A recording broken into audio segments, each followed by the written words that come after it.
Kaya pala hindi sumama si VNC sa lakad ni Papa Edo. At grabe, sino ba itong nakapagpabaliw kay Kalingap Edo? Aminadong in love siya. Magandang araw at isang mapagpalang araw po sa inyong lahat mga Kalingap. Sanay hindi niyo po makalimutan na mag-like sa video na ito.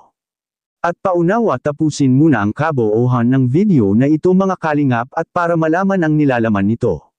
At maraming salamat po mga Kalingap sa pagpatuloy na pagsuporta. At paki-subscribe po mga Kalingap kay Kuya Val Santos Matubang at kay Ate Edna Vlogs at Kalingap Rab, maraming salamat po. Kalingap Edo aminado na ang babae pala na ito ang nakapagpabaliw sa kanya. Grabe naman yun. At kaya pala hindi sumama si VNC sa lakad ni Kalingap Edo, ito pala ang dahilan. Pero bago yun mga Kalingap ay pag-usapan muna natin mga Kalingap ang tungkol sa EDSI, na kung saan isa nga ang EDSI sa pinakamainit ngayon dahil maraming naglabasan na mga chismis tungkol sa kanilang dalawa mga Kalingap na si VNC at Edo ay tuluyan na nga silang dalawa na nagkamabutihan.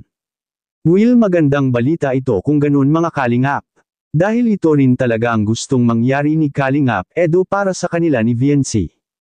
Ngunit kahit ganun pa man ay hindi pa rin po pwede na pangunahan natin silang dalawa dahil nasa kanila pa rin ang desisyon kung ano ba talaga sila ngayon.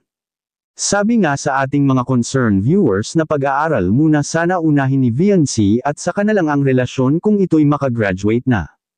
Will, ito naman talaga ang gusto ni VNC mga Kalingap na magtapos muna siya ng pag-aaral.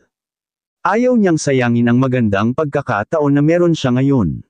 Isa nga ang pag-aaral mga Kalingap ang dahilan kung bakit si VNC hindi nakasama sa lakad ngayon ni Kalingap Edo. Mas maganda sana kapag magkasama silang dalawa at nang sa ganon mas madagdagan pa ang kanilang kumpiyansa sa sarili. Ngunit wala naman po tayong ikabahala tungkol sa pag-aaral ni VNC mga Kalingap dahil ito rin ang gusto ni Papa Eds na makapagtapos din si VNC ng pag-aaral. Kahit na matagal pa matapos, handa itong maghintay basta matiyak lang niya na makapagtapos si VNC sa pag-aaral. Ganyan kabait ang nag-iisang Kalingap Edo, may malasakit sa kanyang mahal sa buhay, at handang magtiis para kay VNC, at sa kabilang dako naman mga Kalingap. Kalingap Edo aminado na ang babae na ito ang nakapagpabaliw sa kanya. Sino siya? Yan ang ating makikita sa video. Wala lang. Bakit ganun na? Sira na yata ang mata ko. Ewan ko lang kung ako lang nakakapansin. Pero bakit parang habang tumatagal lalo kang umagal na.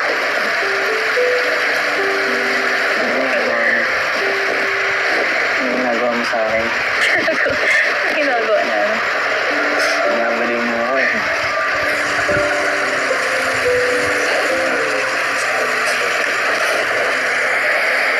Pinakula mo ba ako? Bira. Hindi ako naniniwala dyan eh.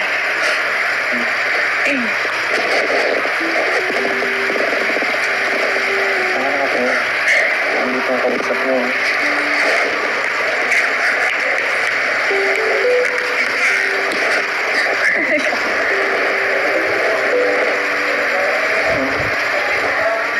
Ano hindi ah? Ayaw mo lang dito. Pwede mo sabihin sa akin ang isip mo. Kung naiinis ka sa akin. Pansin ka. Pansin ka talaga. Nahiya ako, sinisipon kasi ako. Sanay na ako. Dapat ang sabihin mo, habang tumatanggal sinis, parang tukunin ako lang. Parang sumisipon ka. Mas tumis, tukunin.